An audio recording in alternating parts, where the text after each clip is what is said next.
the Candidate Spotlight. My name is Brandy Stankovic, and I would like to introduce you to Warren Harhay. Warren, nice to meet you. Good Welcome. Morning. Thank you. I'm excited that you're here. Please give us an overview of your background. Well, I moved to Boulder City 35 years ago as to turn around a company that was in trouble in Las Vegas. Really? And before my family moved here, I was here for 6 months, and I had an opportunity to look around the valley and scout out places to live. Cool. And so we went, to, of course, to the Green Valley, which was under construction at that time, and up in the Northwest and North Las Vegas, and found Boulder City to be the ideal location to move my family. And what was unique about it, besides the fact that it was a non-gaming environment and had low utility rates and it was clean and green, what was really outstanding was the fact that it had a sense of community, a fierce sense of community, and an independent fire and police, a newspaper of its own. So it's just a great place to live, and so we moved there. That's great. And what do you know about the job of the council person? Well, describe that for us and why you're a good candidate. Well, in my opinion, the council is really, a councilman is a supervisor of the people, of the electorate. And the councilman, along with the full council and the mayor, is the legislative body that creates the laws, passes the ordinance, oversees the city manager and the city clerk, and implements the policy and the master plan, the strategic plan for the populace. Right. So he's the people supervisor. Absolutely. And why are you a good candidate? Why is it a good fit for you? Well, I believe that my varied skill set is unique. I've been an educator. I taught high school for 7 years. I am an inventor, innovator. I have a number of U.S. patents. Really? I'm an entrepreneur. I've started 12 companies. Wow. Turned around 2 companies. I started a couple of companies right here in Boulder City, so I got a unique insight in what's involved there and what could be improved there. The other thing is that I've got a definite feeling that things could be better. And I saw some of the things that caused me to move here to Boulder City slowly slipping away, and rather than sit in the corner and silently weep, I just said, well, I got to stand up and say what I'm going to say. And this is my first foray into politics. Right. So I'm in a learning experience. Sure. But I'm having a lot of fun in the process, meeting a lot of interesting people, and trying to get my name recognized, essentially. Yeah. What ways have you already participated in the council, in the city government, or in getting involved? Well, I've taken advantage of the streaming council meetings, and Nice. My schedule wouldn't permit me to attend a lot of things, but I would be able to go, for example, and view the State of the City address a couple times, and which probably is more valuable than being there in terms of analytics. In fact, that's, I believe, one of my strong points. I'm an analytical person by inclination, by training. I've been an R&D engineer. I like to say I'm a retired electrical engineer with some sparks still left. So. I like that. So what's your vision then for the city? Where do you see the city in 5 years? What's your 5-year vision?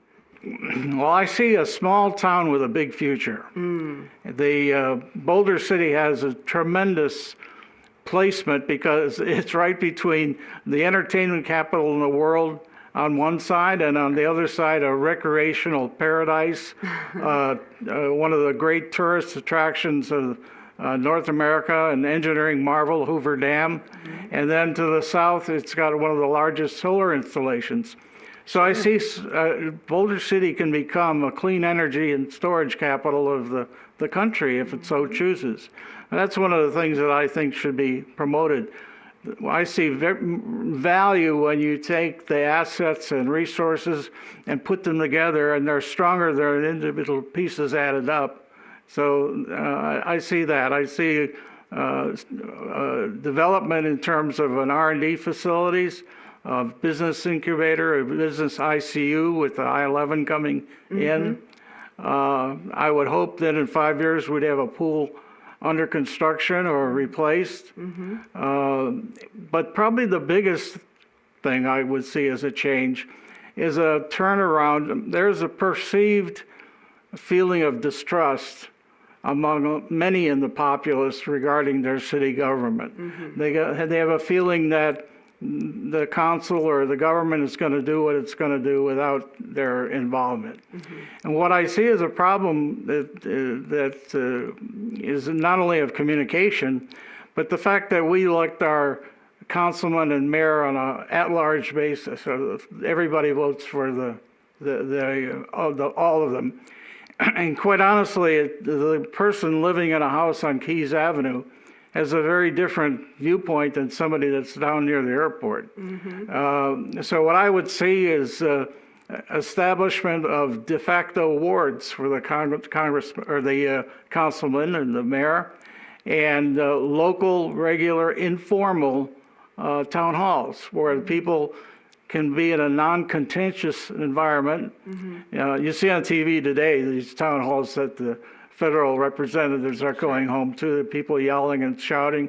And it's because there's an infrequent way of communicating with your representative, a more frequent, relaxed, informal coffee, have a coffee with your councilman type of thing on a regular basis is a better way to exchange information for the councilman to get the feedback from the residents. Sure. And also the residents to be informed of what's going on. Right. To have that feedback is essential then from the city, right? Very important. The feeling that your voice is heard. A number of city council meetings I attend, people stand up, they have their 5 minutes. But that's it. It's just like talk to the hand, talk to the wall, talk to the floor.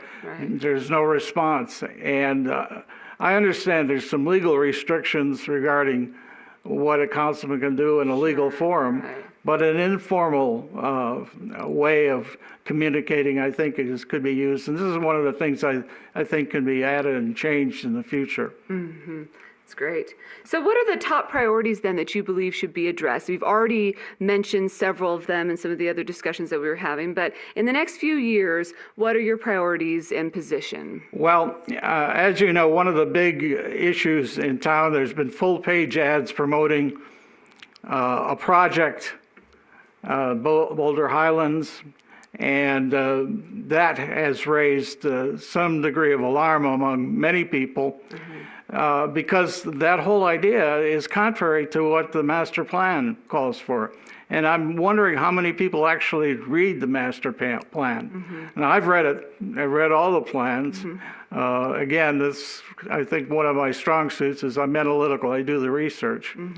The master plan calls for the priority of development for the infill of the vacant areas within the city.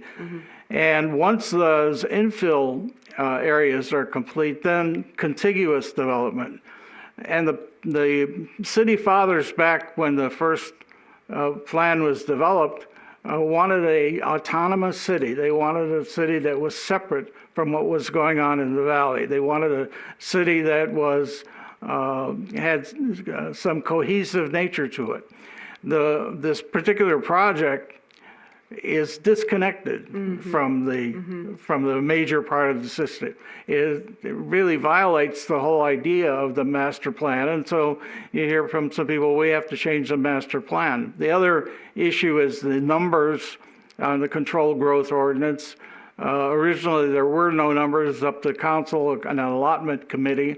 Then it was modified, I think, in 1991 and 1996 to 120 total houses per year with 30 per developer. And the argument today is, well, that 30 per developer is too low. Maybe it needs to be changed.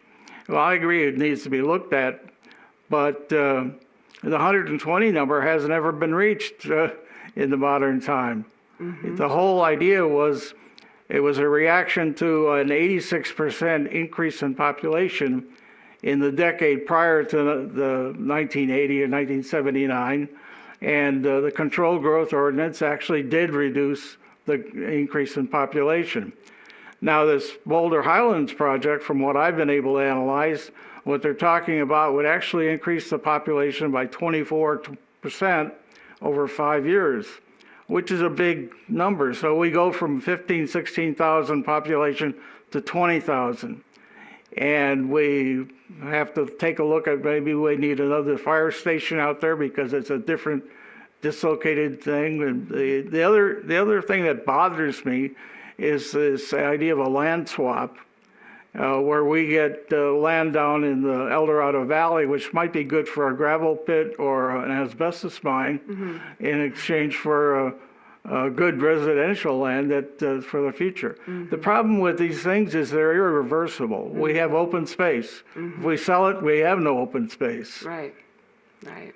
It's true. So I'd like to see Boulder City pretty much remain as it is with the slow growth. That's why people moved here. That's why I moved here. Yeah. And to put in the massive development discounts the very thing that makes Boulder City great. It's a small town. It's got charm. It's got historic values. It's got a sense of community. And then all of a sudden we've got this disconnected community off to the west. Yeah, the snarky answer to the question is, if you want that, it's available on the other side of the railroad pass. Right. So Okay. Yeah, that's true. keep Boulder City, Boulder City. Right. So how will you contribute then to making Boulder City a better place? Well, again, the number one thing is to regain the trust of the people. I myself, I'm not going to be able to do that by myself. I realize that, but it's going to take convincing. I think my background as an educator is such I can bring the facts to the people and disperse magical thinking that if we build all these houses, all our problems are going to be solved. I believe that's a fallacy, and I could one by one knock those things down. The point of that one of my opponents talks about, well, the best time to build a house or plant a tree rather is 20 years ago, and the second best time is today.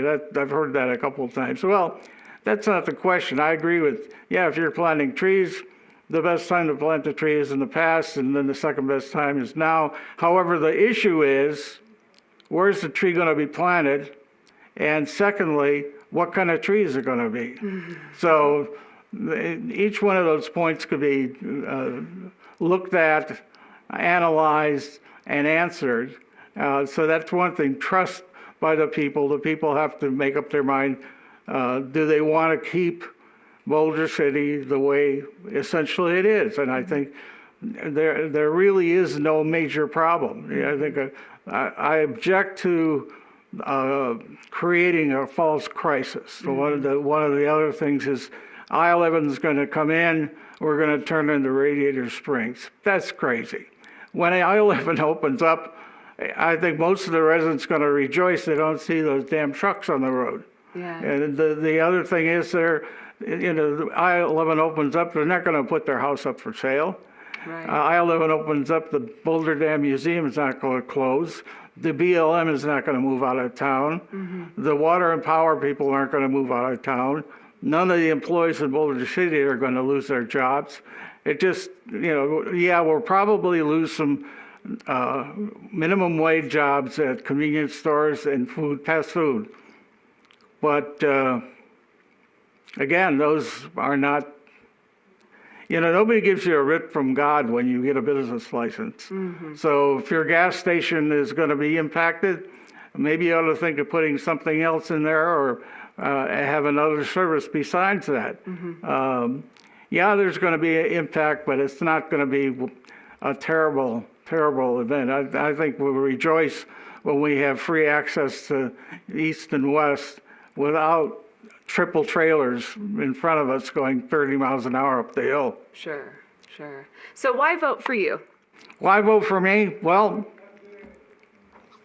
the thing that's unique about me versus some of my opponents is I decided that because of the fact there is an air of impropriety among some of the city officials, that I would adopt the old idiom of Caesar's wife must be above suspicion. And so I've decided to have the highest level of ethics. I would not accept any donations for my campaign. I'm funding it by myself. Now, one of the forums asked, well, who are your 4 major funders? Well, my wife and I, with interim funding by Visa and MasterCard.